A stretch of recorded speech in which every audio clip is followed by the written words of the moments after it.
भोंदू अशोक खराच्या शिवनिका संस्थानांतर्गत बांधलेल्या ईशान्येश्वराच्या उजव्या बाजूला मी सध्या उभा आहे आणि ह्या मंदिराच्या उजव्या बाजूला अशा प्रकारचे हे अग्निकुंड आढळून येत आहे। आपण बघतो की हे यामध्ये होम किंवा आघोरी पूजा करत असल्याचं जे आहे ते बोललं जात होतं आणि अशा प्रकारचे 3 अग्निकुंड जे आहे ते बघायला मिळत आहे। काही ठिकाणी हे अर्धवट जळलेले नारळ असतील, विस्तू असेल किंवा हे काही लाकडे असतील ते आपल्याला बघायला मिळत आहेत। कारण कालच ज्यावेळेला त्या भोंदू अशोक खरातला कोर्टामध्ये हजर केलं तर त्यावेळेस वेगवेगळे धक्कादायक खुलासे जे आहे ते समोर आले होते। वेगवेगळ्या गोष्टी ज्या आहेत ते समोर आल्या होत्या। त्या बाबाच्या फार्म हाऊसमध्ये जे 20 जिवंत काडतुसं आणि 5 फायर केलेले राऊंड सापडले होते।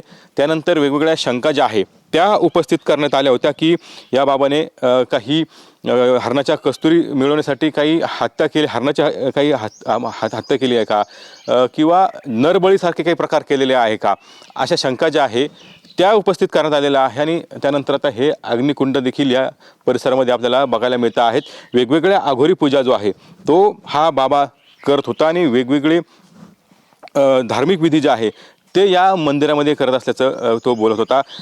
किंवा भीतीदायक म्हणजे साप असेल किंवा साप माझा ऐकतो अशा काही गोष्टी ज्या आहेत त्या वेगवेगळ्या रोज नवीन समोर येत आहे। आणि त्यामुळं आता पुढील तपासामध्ये त्यांनी काही नरबळी घेतलेला आहे का किंवा हरणाची काही शिकार केलेली आहे का हे पाहणं अत्यंत महत्त्वाचं असणार आहे।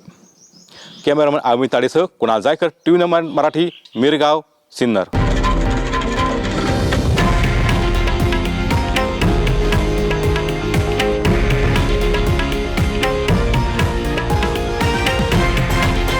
हे आहे देशातील नंबर 1 न्यूज नेटवर्क आणि आपण पाहत आहात TV9 मराठी, एकमेव।